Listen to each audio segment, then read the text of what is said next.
At ayan, isang mapagpalang umaga mga kamarites. Nandito na ang ating student rider. Ang uwi niya ay 7 p.m.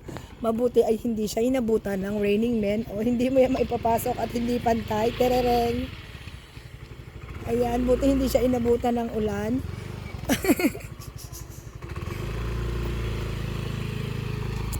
Ayan na siya. Buti hindi umulan.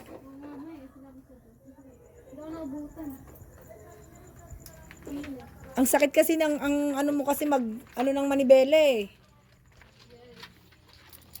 Ang init ng makina niya, guys. Ayan po ang itsura niya. Pumasok siya maganda, dumating siya mapangit. Okay. Look at the hanger. Tapos sa video, ma'am. Siyempre, hindi ka pa pumapasok sa loob ng bahay. Oo. Papasok na ikaw. Yung ano mga susi. Dahil nandito na ako. Andyan sa ano, sa labas, sa may baba ng tray. Ayan, andito na siya. Hindi siya naabutan ng ulan. Salamat sa Diyos.